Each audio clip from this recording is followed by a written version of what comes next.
Hi friends, welcome to AA Tamil Cinemas. தனுஷை வைத்து ஒளிப்பதிவாளர் வேல்ராஜ் இயக்கிய வேலையில்லா பட்டதாரி படம் மிகப்பெரிய வெற்றி அடைந்தது.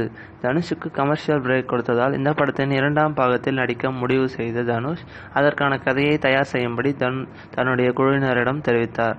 அதன்படி உருவாக்கப்பட்ட வேலையில்லா பட்டதாரி பார்ட் 2 படத்தின் தற்போது நடித்து வருகிறார் தனுஷ்.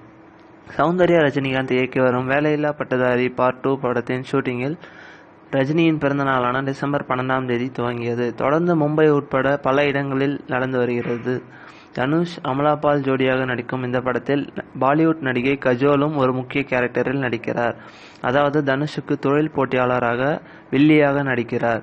சென்னையை அடுத்த படப்பிடிப்பை பிரம்மாண்டமான கட்டிடங்கள் கட்டப்பட்டு வரும் இடங்களில் கஜோல் சம்பந்தப்பட்ட காட்சிகள் படப்பிடிப்பு கடந்த சில நாட்களாக நடந்தது. தற்போது படப்பிடிப்பு முடிவுக்கு வந்துவிட்டதை தொடர்ந்து படக்குழுவினரிடமிருந்து விடை பெற்றார் கஜோல்.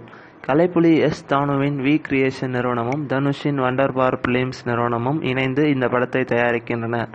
அதாவது ஃபர்ஸ்ட் காப்பி அடிப்படையில் தனுஷ் படத்தை எடுத்து தானுவிடம் கொடுக்க அதை அவர் வியாபாரம் செய்து வெளியிட உள்ளார். ஓகே ஃப்ரெண்ட்ஸ், இந்த வீடியோ உங்களுக்கு பிடிச்சிருந்தா லைக் பண்ணுங்கள். இதே மாதிரி தொடர்ந்து சினிமா செய்திகள் தெரிந்து கொள்ள நம்ம சேனலை சப்ஸ்கிரைப் பண்ணுங்கள். தேங்க்யூ.